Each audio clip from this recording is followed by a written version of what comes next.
Hai guys, Assalamualaikum warahmatullahi wabarakatuh dan salam sejahtera. Bertemu lagi kita dalam Afi Project. Terima kasih kepada korang yang sudah klik video ini. Alright guys, so dalam video kita kali ini kita nak tengok mengenai 5 benda yang perlu dielak untuk jaga kereta supaya tahan lama ataupun selalu fresh seperti kereta baru. Saya percaya untuk tips ini ramai yang tahu tetapi ramai juga yang terlepas pandang. Sebenarnya video ini dibuat bukannya untuk kereta second hand ataupun kereta lama, untuk kereta baru sekalipun perlu juga amalkan sikap penjagaan sebegini. Tanpa bercakap banyak lagi, jom kita lihat penjagaan apakah yang perlu dielakkan untuk jaga kereta tahan lebih lama. Pertama, panaskan enjin terlalu lama. Jika diikutkan kereta zaman sekarang tak perlu panaskan enjin, cukup 20 ke 30 saat sahaja. Namun untuk memastikan kereta betul-betul stabil, tips panaskan enjin ini perlu.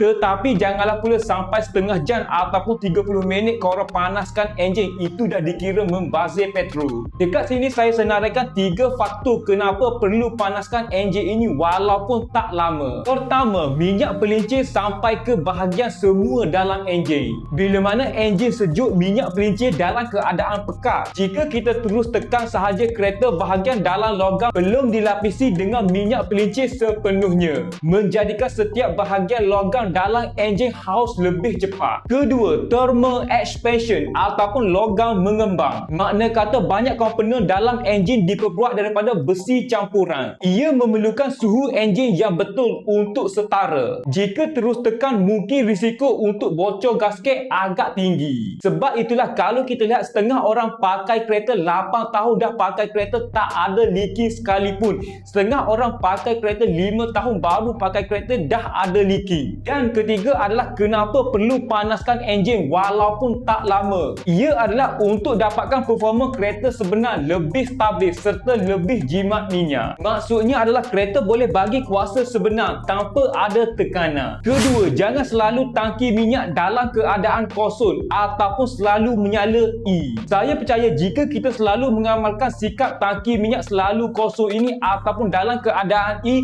terutama sekali kereta yang usianya 8 tahun ke atas, ia boleh menyebabkan fuel pump cepat rosak, tangki mudah berkarat. Ada setengah tu brand fuel pump minyak ini boleh terbakar. Ini kerana setiap fuel pump ini perlukan minyak untuk sejukkan motor. Sebab itulah kalau kita tengok setengah kereta yang amalkan sikap sebegini, fuel untuk fuel pump ini selalu putus. Kalau putus fuel mungkin tak jadi masalah, tetapi jika mengalami kerosakan ataupun kebakaran pada setiap fuel pump ini, itu dah dikira risiko besar. Hal ini kerana fuel pump tersebut bekerja tanpa minyak pelincir. Kedua, tangki minyak mudah berkarat, terutama sekali kereta yang usianya dah lama ataupun kereta yang usianya 8 tahun ke atas. Jika karat tersebut jatuh di dalam enjin dan terus ke injektor, menjadikan injektor tersebut tersumbat. Ini akan menyebabkan kereta susah start, kadang-kadang kereta akan sempur. Dan yang paling kita tak nak sekali adalah risiko kereta mati secara tiba-tiba. Dan yang terakhir sekali iaitu yang keempat, kenapa tidak digalakkan tangki minyak selalu kosong. Ia akan menyebabkan sensor indikator minyak boleh jadi tidak tepat. Senang cerita, sensor akan rosak. Seterusnya adalah yang ketiga, tip penjagaan kereta supaya tahan lebih lama. Ia adalah jangan langgar bonggol ataupun lubang dengan keadaan yang laju.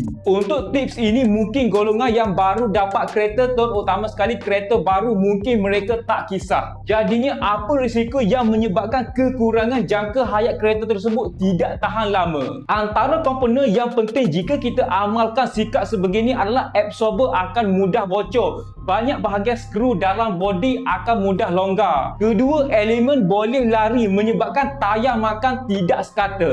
Dan ketiga adalah risiko kebocoran pada tayar agak tinggi. Yang paling kita tak nak sekali, benang pada bahagian dalam tayar tersebut mudah putus. Terutama sekali mereka yang menggunakan sport ring serta tayar nipis. Keempat, untuk yang keempat ini merupakan kereta automatik, iaitu jangan free gear sebelum berhenti sepenuhnya. Untuk tips ini sebenarnya jika korang tanya mekanik, pasti mereka akan marah. Gear automatik ini direka untuk kereta berhenti, betul-betul berhenti, barulah kita boleh free gear tersebut. Ia boleh menyebabkan pin gear mudah haus, minyak gear akan selalu kotor. Dan jika kita selalu amalkan sikap sebegini, boleh memendekkan jangka hayat gearbox. Antara simptom-simptom awal yang gearbox tersebut sudah mengalami masalah masalah adalah ada bunyi pelik yang akan berlaku daripada sebelum ini. Dan kereta mungkin akan tersentak pada setiap gear. Alright guys, seterusnya kita masuk yang terakhir sekali, iaitu yang kelima mengenai tip penjagaan kereta untuk tahan lebih lama.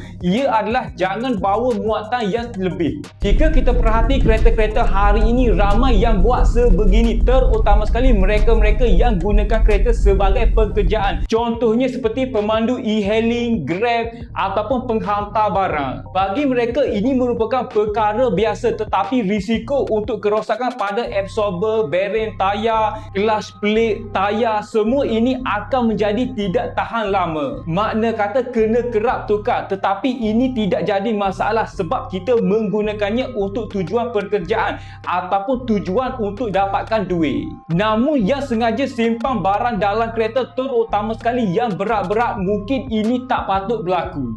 Siapa dekat sini selalu amalkan sikap sebegini, baik mengaku cepat. Okey guys, so kesimpulan yang kita boleh ringkaskan tentang 5 tip penjagaan kereta ini. Tepuk dada, tanya steering bagaimana kita nak jaga kereta kita ini supaya tahan lebih lama. Alright guys, so saya rasa sampai di sini sajalah video saya untuk kali ini mengenai tip penjagaan kereta ini. Sehingga kan kita berjumpa lagi. Jadinya macam biasa, jika korang dapat sedikit sebanyak info ataupun knowledge daripada video kali ini, saya hargai sangat jika anda bantu saya dengan 2 klik, iaitu klik tombol subscribe dan klik button like dekat bawah ni. Pastikan korang tinggalkan komen di bawah dan cadangkan apa yang korang rasa perlu untuk saya review ataupun sebagainya.